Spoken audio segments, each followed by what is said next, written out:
విషయంలో ఇక అవినాష్ రెడ్డిని కారణం కూడా అదే వీళ్ళు రైజ్ చేసుకొచ్చారు. ఉమ్, ఆ మూమెంట్ నుంచి కూడా ఆవిడకి ఆ ఫీలింగ్ పడిపోయింది. వివేకానంద రెడ్డి జగన్ తనని పట్టించుకోవట్లేదు కాబట్టి ఆ కోపంతో ఈమెలో ఒక ఆశ్రయకెత్తిచ్చాడు.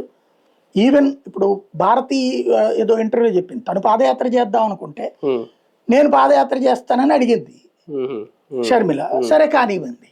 ఉమ్, షర్మిల ఏమో నేను అన్నతో చెప్పి నేను పాదయాత్ర చేశానంది, అన్న చెప్తే చేశానంది. ఉమ్, భారతి ఒక ఇంటర్వ్యూలో ఎక్కడో ఈ అమ్మాయిలకి ఇచ్చింది, కొంతమంది ఆడపిల్లలకి. ఉమ్, ఉమ్, ఆ ఇంటర్వ్యూలో చెప్పినటువంటిది అయితే నేను ఉమ్, చేద్దాం అనుకున్నాను పాదయాత్ర, పార్టీని నడుపుదాం అనుకున్నాను, కానీ ఆయన చెల్లి. షర్మిల వెళ్ళి అడిగింది, ఉమ్, షర్మిల నేను చేస్తాను నా దగ్గరకు వచ్చి చెప్పింది. ఉమ్, ఉమ్, తర్వాత జగన్ దగ్గరికి వెళ్ళి మాట్లాడమన్నా జగన్ కూడా ఒప్పుకున్నాడని చెప్పింది.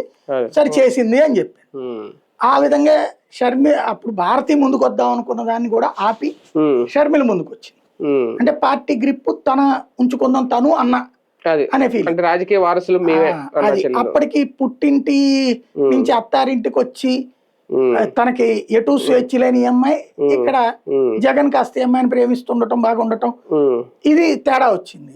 ఇక వీళ్ళు రాజకీయ సీఎం అయ్యాక కొన్ని పనులు విజయమ్మ, కొన్ని పనులు షర్మిల, కొన్ని పనులు అనిలు ఉమ్, అధికారులకు ఫోన్ చేసి ఇదిగో వీళ్ళకి అపాయింట్మెంటు, వీళ్ళకి జాబు, వీళ్ళకి కాంట్రాక్టు లాంటివి చెప్పినప్పుడు అధికారులు వెళ్ళి జగన్ దగ్గర చెప్పారు, ఉమ్. నాకున్న సమాచారం.